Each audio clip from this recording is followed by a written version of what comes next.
बच्चों, कैसे हो आप सब लोग। So welcome again to nursing entrance 24/7। I am हेक शोकंदेव, फिजिक्स एजुकेटर। और बच्चों, आज मैं आपके सामने फिर से हाजिर हूँ एक और नई वीडियो लेकर के। और आज का टॉपिक ऑफ डिस्कशन रहने वाला है यूपीसी नेट 2027। देखो, इसके बारे में कंप्लीट इन्फॉर्मेशन तो ऑलरेडी मैंने पहले भी आपको दे चुकी है, लेकिन आप अभी अगर 0 लेवल पर हैं तो आपको बेहतरीन तरीके से कैसे क्या टाइम टेबल फॉलो करना है, क्या आपको अपना स्ट्रेटेजी रखना है, सो दैट आप अपना लेवल अच्छे से इम्प्रूव करके अपने आप को 100% एफिशिएंट बना सके और आपका जो लेवल है वो टॉपर्स जैसा हो जाए कि आपको भी इस बार 2027 वाले एग्जाम में सिलेक्शन मिल जाए। तो अगर आप भी यूपीसी नेट 27 को टारगेट करते हुए चल रहे हैं तो ये वीडियो आपके लिए रहने वाली है। तो आइए ज़रा समझते हैं कि क्या सिनेरियो अपने पास ओवरऑल होता है यहाँ पर। तो देखो बच्चों, अगर हम शुरुआत करते हैं किसकी, यूपीसी नेट की, तो यूपीसी नेट बेसिकली यूपी में नर्सिंग एंट्रेंस टेस्ट होता है। अगर आप यूपी से बिलोंग करते हैं और अगर आप नर्सिंग एग्जामिनेशन की प्रिपरेशन कर रहे हैं तो आपके लिए आपको एक एग्ज़ाम देना पड़ेगा, एक एंट्रेंस टेस्ट यानी कि प्रवेश परीक्षा देनी पड़ेगी, जो कि आपकी रहने वाली है यूपीसी नेट के नाम से। ठीक है, इसको कौन करवाता है? इसको ऑर्गेनाइज करवाता है अटल बिहारी वाजपेयी मेडिकल यूनिवर्सिटी यानी कि ABMU। अगर इसके फॉर्म्स की बात करूं तो इसके फॉर्म्स भी आपको इसी जो यूनिवर्सिटी है इसी की साइट पर आपको इसके फॉर्म्स देखने को मिलते हैं और यहीं से आपका फॉर्म फिलिंग होता है और यही पूरा आपका पेपर भी यहीं पर यही ऑर्गेनाइज करवाती है। सारा का सारा जो काम है आपका यही यूनिवर्सिटी हैंडल करती है। अब अगर इस एग्जाम को देते हैं तो जितने भी यूपी में, जैसे कि आपका RML है, SGPGI है, KGMU है, ये जो टॉप के कॉलेजेस हैं वहाँ पर अगर आपको एडमिशन चाहिए यूपी में नर्सिंग के अंदर तो आपको क्या करना पड़ेगा, आपको ये पेपर देना पड़ेगा।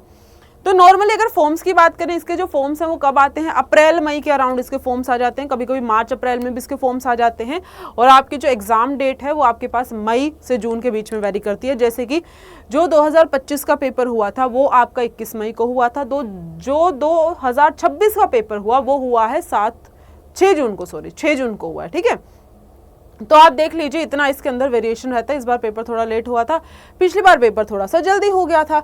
तो इसी टाइम विंडो के दौरान आपका जो है पेपर यहाँ पर आता है। कौन सा बच्चा अब इस एग्जाम को देने के लिए एलिजिबल होता है? देखो, अगर आप PCM कर रहे हो और आपके पास बायो है 12th के अंदर और आपका टोटल मिलाकर के 40% का एग्रीगेट बन रहा है, 40% नंबर आते हैं आपके पास किसके अंदर, क्लास 12th के अंदर, तो आप क्या कर सकते हैं, आप इस पेपर को दे सकते हैं।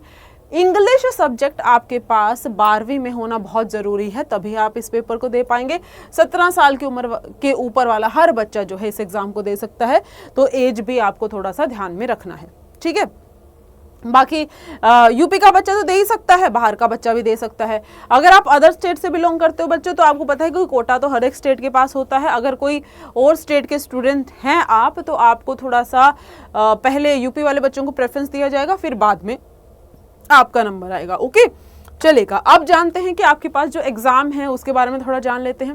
देखो बेटा, ऑफलाइन मोड में आपका ये पेपर होता आया है, इंग्लिश और हिंदी दोनों लैंग्वेजेस के अंदर होता है। MCQ बेस्ड पेपर आपका होता है और इसके अंदर कोई भी नेगेटिव मार्किंग आपको देखने को नहीं मिलती है।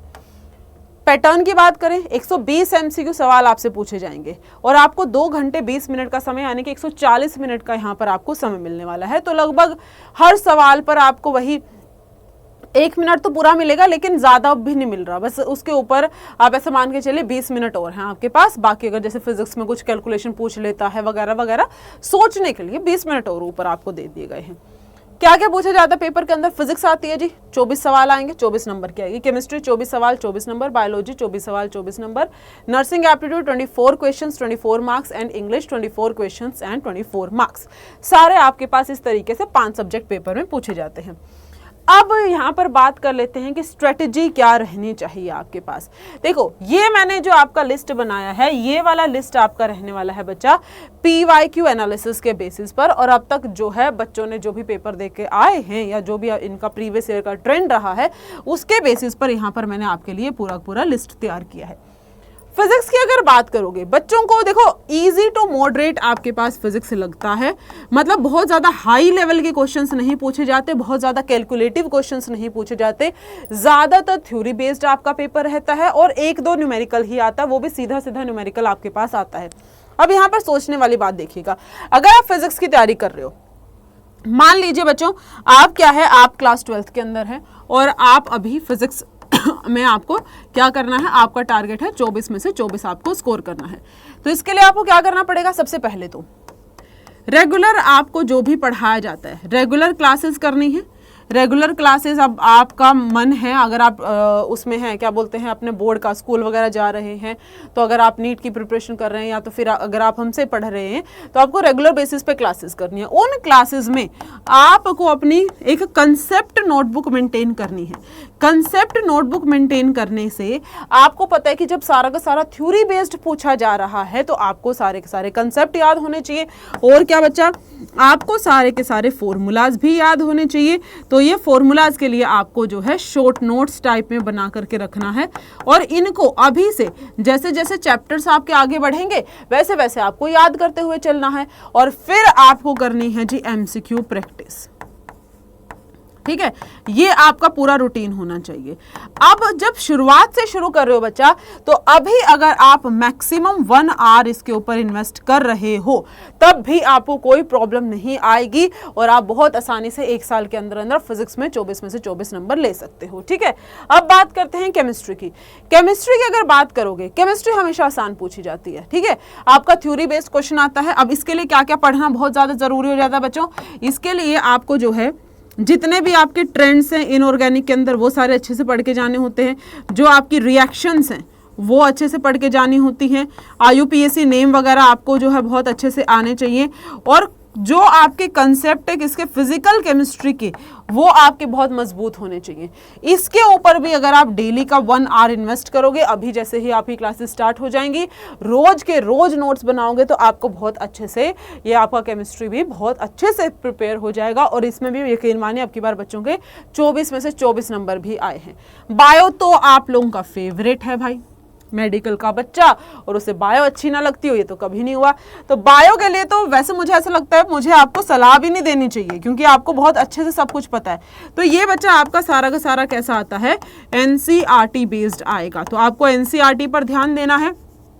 रेगुलर क्लासेस आपको करनी है, जो सर आपको पढ़ाते हैं वहीं से सारे के सारे MCQs आते हैं, तो आपको रेगुलर बेसिस पे MCQ की प्रैक्टिस करनी है।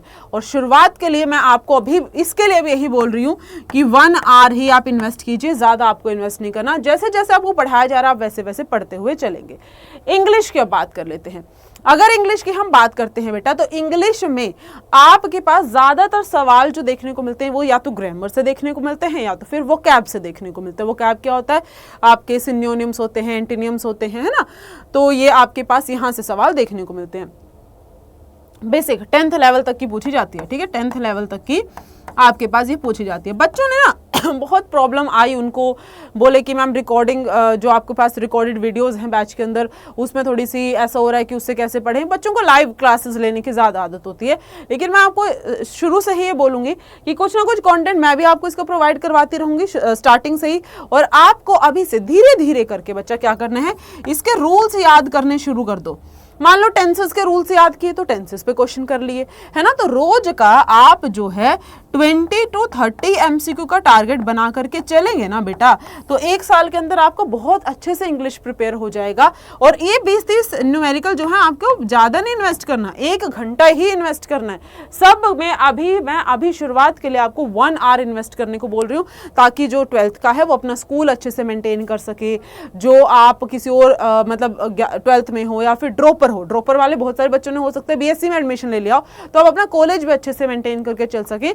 अगर स्टार्टिंग से आप कंसिस्टेंसी बना लोगे तो आपको बाद में चल के कोई प्रॉब्लम नहीं आएगी। अब इसमें पूछा जाता है बेसिक नर्सिंग नॉलेज।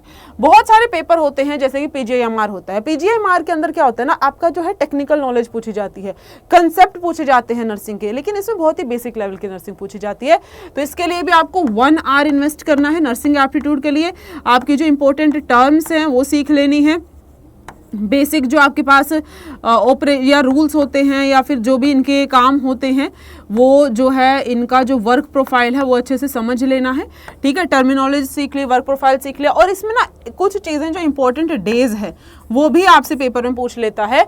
तो आपका नर्सिंग डे कहाँ, तो उसका थीम क्या रही थी, वगैरह वगैरह वैसे वाले क्वेश्चन वो थोड़ा थोड़ा अभी से पढ़ना शुरू कर दो। ये है आपकी वो रोड मैप जो अभी से आपको शुरू करना है। सब में 1-1 घंटा बोला है आपको, कुल मिलाकर के दिन के 5 घंटे हो जाते हैं अगर आप हर सब्जेक्ट पे इन्वेस्ट करोगे। अभी से कंसिस्टेंसी और अभी से सिटिंग बनाने का सबसे बेहतरीन तरीका है बेटा। और ज्यादा नहीं करना, बिल्कुल एक एक टॉपिक उठा करके सहजता से प्यार से हम इनको कवर करेंगे, ठीक है। अब ये तो आपका हो गया, ये आपके लिए जो है आपका स्टडी प्लान था, ये तो खैर आपकी बात हो गई। अब अगर आपको हमारे साथ पढ़ना है, आपको चाहिए कि मैम ये जो है इसको अचीव करने में हमें तो डायरेक्शंस की जरूरत है, तो आप क्या कर सकते हो, आप हमारे साथ बैचेस में एनरोल कर सकते हो। बैचेस में एनरोल करने के लिए आपको क्या करना पड़ेगा, अपना कोई भी ब्राउजर ओपन करके उसमें अड्डा 24/7 सर्च करोगे तो इस तरीके का इंटरफेस आएगा। पहले लिंक पर चलेगा बेटा, पहले लिंक पर जाते ही आपके पास ऑल कोर्सेज पे टैप करना, लेफ्ट में स्क्रॉल करने पर आपके पास क्या हो जाएगा, नर्सिंग एग्जाम्स आएगा। ये रहा जी आपका यूपीसी नेट, तो ये रहा आपका यूपीसी नेट का फाउंडेशन बैच। इस पर क्लिक करना, बाय नाउ पर चले जाना। यहां पर आपसे डिस्काउंट कोड पूछेगा, बैच आपको 999 का दिखाई दे रहा है। अगर आप यहां पर एक डिस्काउंट कोड बता रही हूं आपको, अगर आप उस डिस्काउंट कोड को यूज करेंगे तो बैच जो है आपको डिस्काउंटेड प्राइस में मिल जाएगा YT43। ये आपका डिस्काउंट कोड रहने वाला है, तो बैच आपको 953 रुपीज का मिल जाएगा। तो आप इस बैच की इस कोड की मदद से बैच पर डिस्काउंट पा सकते हैं, ठीक है। तो ये वीडियो अब हम यहीं पर रैप अप करते हैं। बहुत अच्छे से मैंने आपको पूरा स्ट्रेटेजी बता दिया है। अब हम मिलेंगे कल को किसी और अच्छे से बेहतरीन वीडियो के साथ। अगर आपके भी कोई डाउट आते हैं तो आप मुझे कमेंट करके बता सकते हैं किसी चीज़ के रिगार्डिंग। अगर आप कुछ जानना चाहते हैं तो हम उस चीज़ पर बात कर लेंगे, ठीक है। So thank you so much, have a good day. मेरे साथ जुड़ने के लिए, सेशन अच्छा, वीडियो अच्छी लगी हो तो लाइक और शेयर ज़रूर कर देना। थैंक यू सो मच बच्चा, हैव अ गुड डे।